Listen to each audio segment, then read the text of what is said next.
Hi, AM here, and today we're gonna do part 2 of my overview series for Bionicle G1. This time we're doing the second trilogy of Bionicle's original run, the Flashback Years trilogy between 2004 to 2005.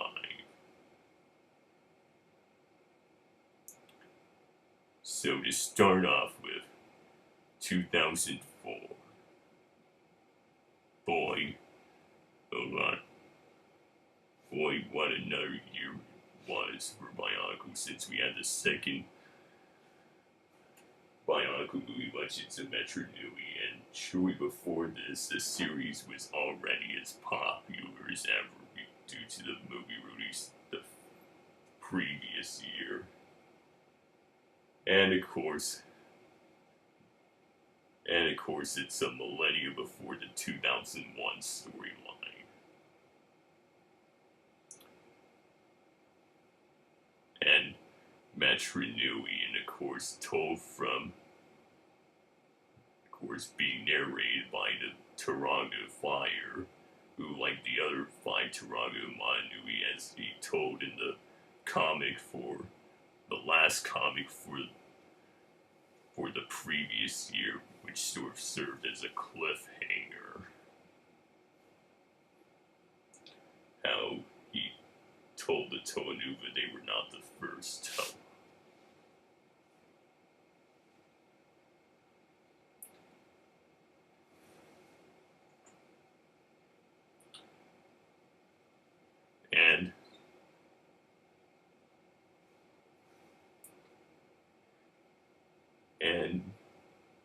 And of course, there's this sets, which I thought were pretty good, even though I only owned 2 sets from that year, being the Baki of Air, Sword Egg, and the Toa Metro Ice, Nuju. And of course, there's how the Baki, who happen to be very similar to one another.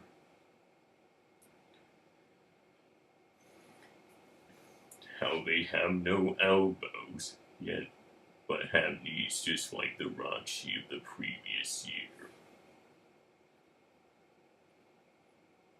Unlike the Tometru, who not only had knees but elbows, but not sacrificing the gear function, since that wouldn't have happened to a couple years later. And I thought how their tools can double for other purposes and can store on their backs, while Nuju on his feet. It can be used as how his picks supposedly can be, as seen in the movie. That's what he used when he went on a glacier to find a Kanokidus, like the other 5 Toa did from their respected metro. As seen in the movie, and now he can use it as snowshoes. And of course, but despite having their legs being able to bend due to the ball joints now being on the hips rather than on the thighs in any position possible. But while the arms, on the other hand, because that gear function cannot move outwards, that wouldn't be till a couple years later where that would actually happen. And of course, as stated in LJ's recap review on 2004, how he referred to Nick on Planet Ripple as some of the sets released that year, how they were, especially with the Tometru, were considered to be at the height of a building system known as Slicer Engineering.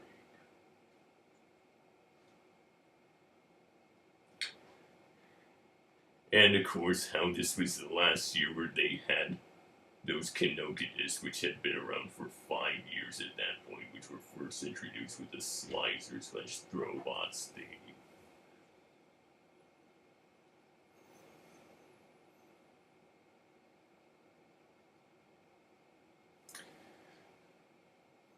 So yeah. And the second movie, which I've seen multiple times before on YouTube,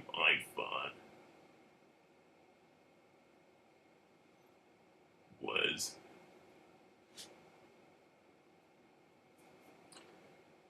I thought was pretty good, really. Especially how it was keeping the main focus on Mikama, despite having a few issues, just like with the previous movie.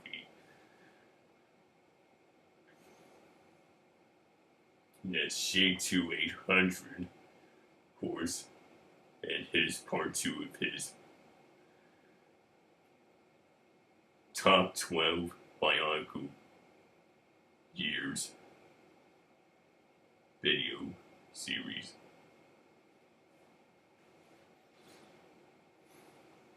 Considered to be by many fans to be the best out of 4 films. How it was how they had all 6 of the total being the main characters and save their city from of course, from Bakuda disguised as a main Turaga Metronui. Turaga Doom, of course, happens to be a Turaga Fire. And of course, was teamed up with, of course, 2 Dark Hunters, which was an organization of mercenaries of evil mercenaries and bounty hunters from all over the Matorn universe, being a giant robot larger than both, when laid on map, larger than both mainland Europe and Africa combined.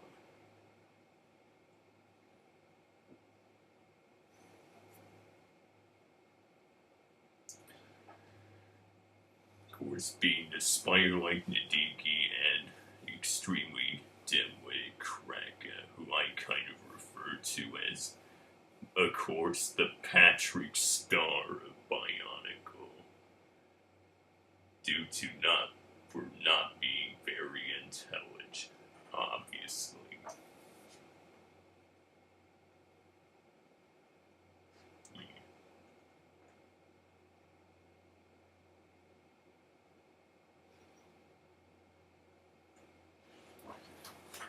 And of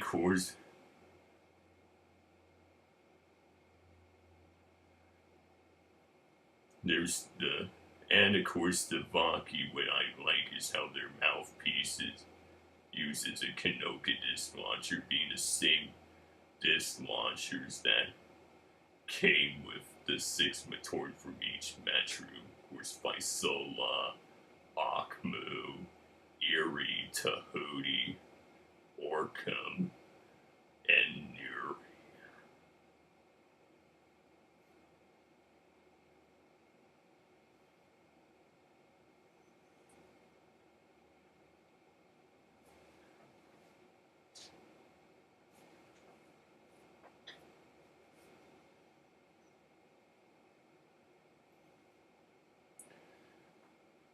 And of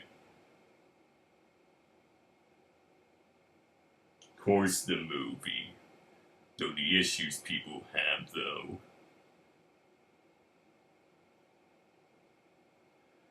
is how say Ultimate Duma basically being Pterodax from the previous movie, just with wings. How he looks nothing like the set whatsoever, which basically has absorbed basically from Navok and also Kraken Nidiki's essence when in his shadow form, while he was putting Manui into a deep sleep.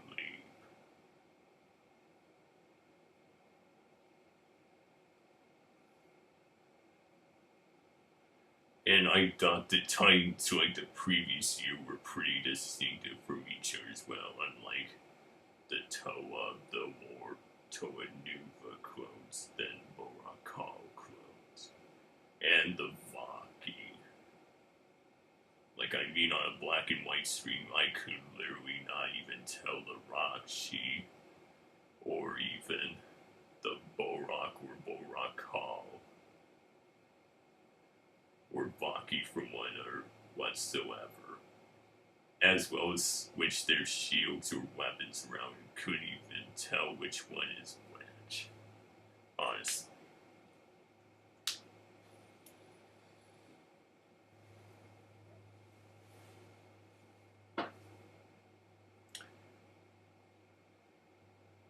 And of course, there's the battle scene between Makuta and Vakama, while the other five were rescuing the Armatorn, who were trapped inside the spheres, who fell out of their vehicle when dodging those pillars of protodermis, solid protodermis.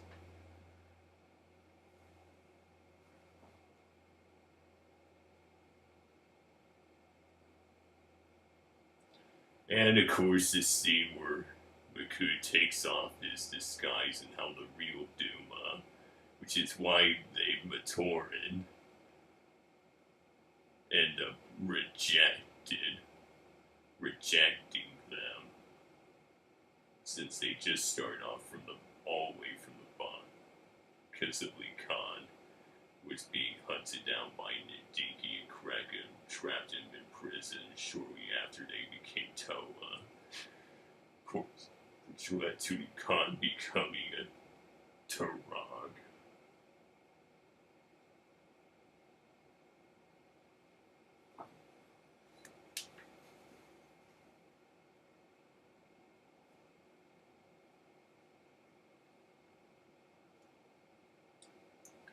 And of course, how Witnua, Anawa, and Nuju, the one I have, being the three that were trapped in there, so the other half, Vikama, Nokama, and Matau, had to go and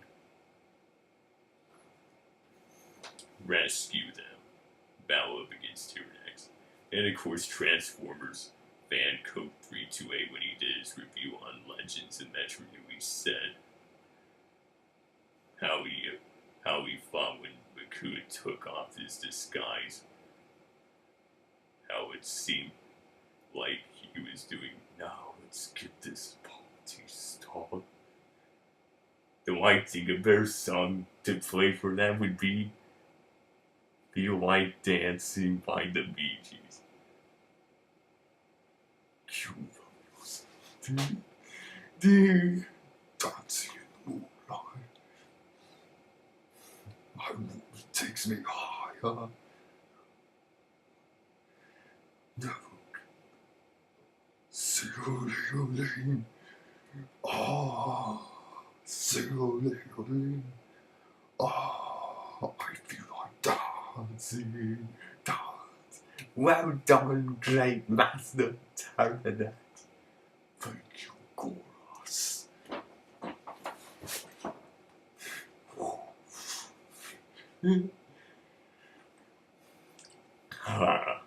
And of course, the fight scene shortly after Mikama uses the Mask of Time called the Vahi. For some reason, when Tahu used it when the Tonu had seen a Borakal online animations from the previous year, in order to get their symbols, or in that case, their powers back from the Borakal, who were about to free the Borak swarms and the queens of the swarms, the Barag. It worked really well. Yet when he tries to slow down his shout hand, basically all that really did. Only so that way the Khan could walk in front of him and knock both of them off. And of course, and also off of Vikama's face. And shortly after Khan, after he died,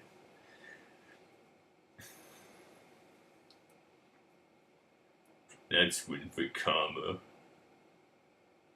discovered his mass power being concealment. While the other 5 with Winua being night vision, Nuju telekinesis, and Ottawa mind control mass illusions. Nokama trans and Nokama translation. And of course plays hide and seek with Makuta. And first we had an epic glorified game of totally not hockey or soccer with Takanuva, and now hide and seek, or in that case a rip-off of a video game boss fight with Fakama, where he hits himself, where he causes Makuta throw a temper tantrum by hitting himself in the face multiple times by a pillar prodermis. In the end, takes up the biggest pillar prodermis there is.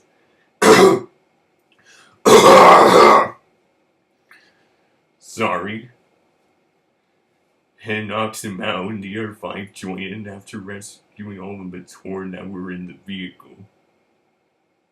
And combine their elemental powers and do this, and trapped him inside.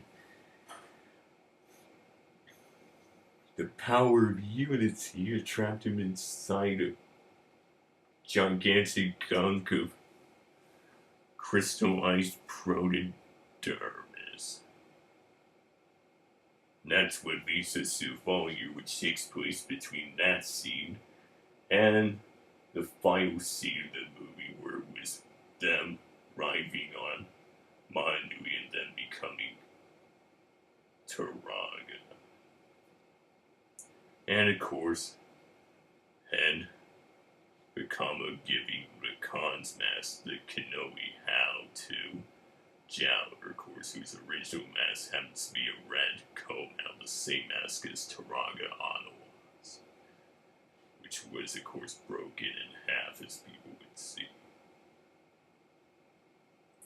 And of course, it was coined by Shea 800 in part 2 of his top 12 Bionicle years series video, or sort of a mini-series, like how it's referred to at the beginning of the period in Bionicle history known as the Golden Years.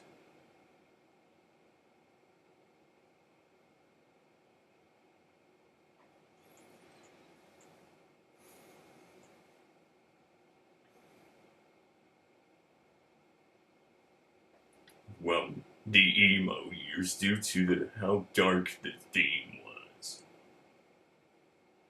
And also, Arcus Marcus David, of course, said that's the year referred to by many people that as the year Bionicle started to went downhill, even though I only owned one set and I did get to Bionicle to the following year, or at least was introduced to it, as how I explained in the previous overview video.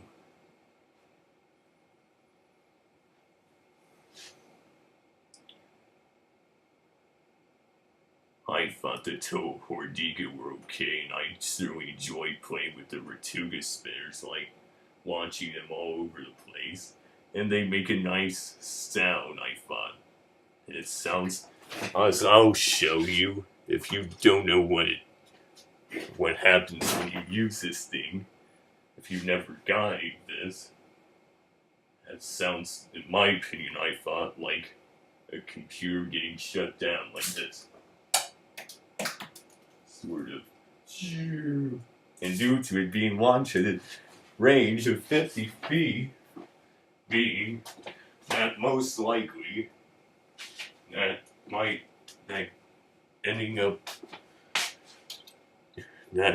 will end up landing under my bed, probably.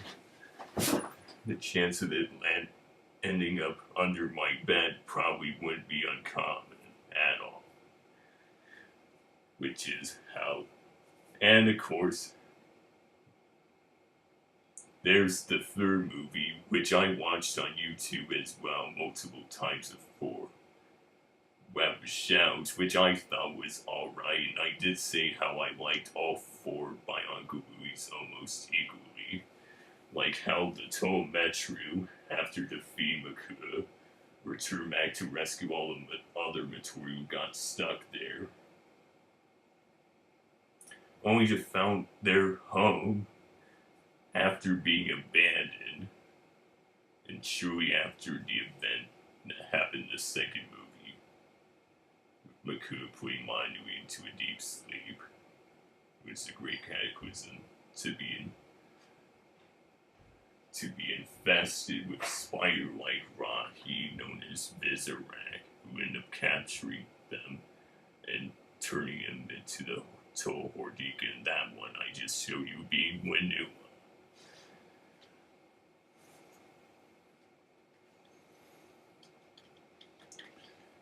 And of course, we're led by a couple members of the Brotherhood of Makuta, who were also gonna later on try to set him free.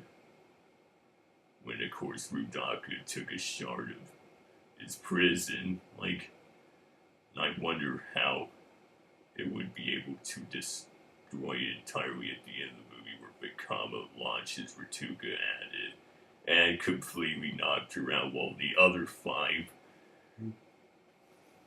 it literally left hardly had a scratch on him. Sort of like with the first movie, how Kopaka could easily defeat 3 Rakshi, while the other 5 at first couldn't even defeat a single one. Here, Vikama was able to knock her out with one blow. And of course, they were being led by, of course, a mutated group of Toa, who happened to be Makuta Pterodactyl's personal Toa team, the Toa Haga, of course, who were mutated, of course. And of course, how people refer to the movie as being a great big rip-off of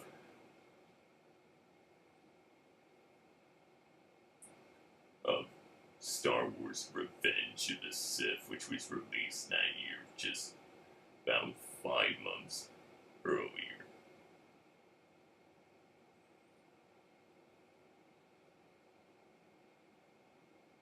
And of course, and you would say how Vikama nearly gets turned to the dark side by one of the main villains.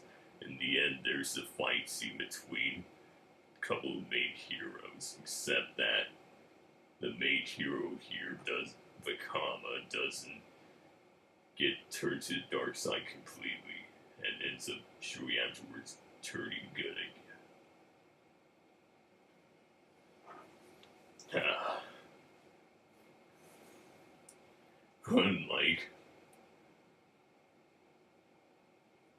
Unlike with Anakin becoming Darth Vader, how it took him years to become good again, thanks to Luke.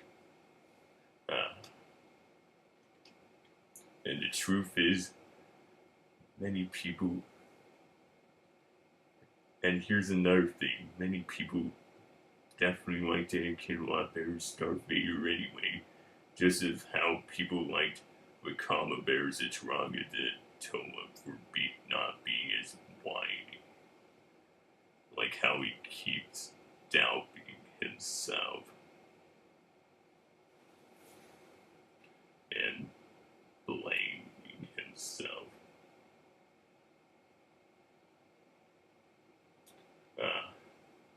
And of course, people would wonder why I place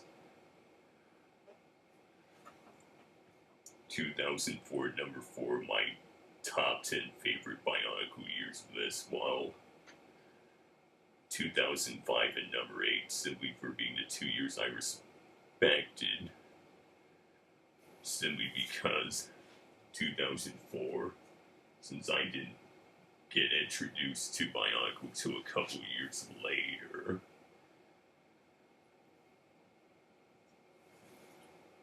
simply, I kind of respected it due to expanded lore and set builds.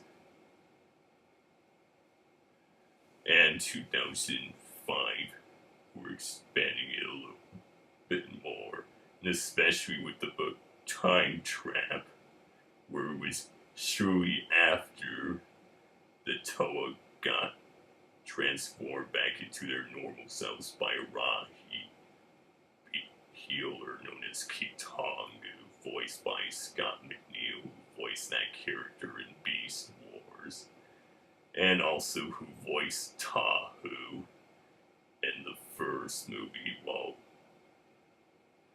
Rudaka being voiced by Kathleen Barr, who voiced one of the characters and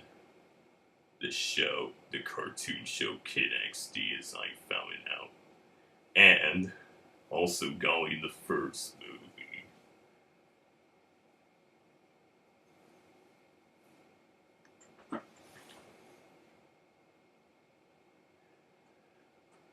And as that two-headed dragon, both the male and the female have from that little kid show with all these dragons.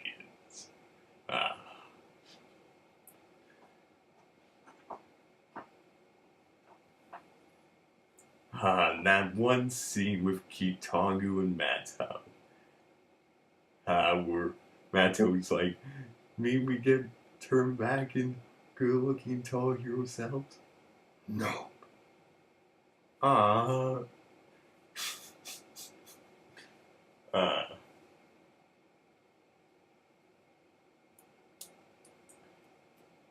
And of course, there's the following year where it would be back to the present. No, I'll cover it up in the next.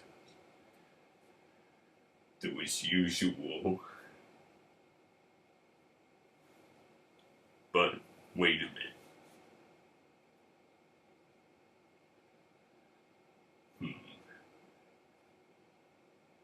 And never mind. Though either way, my opinion, I don't. Despite 2005 being so low on my list, I honestly don't really think it's as I myself, even though I never got to experience it, doesn't seem to be as bad as people say, since this was shortly before I was first introduced, from what it seems like. As usual, thanks for watching. Leave a like if you enjoyed today's video, and subscribe to watch more content on this channel every day. But from now on, as usual,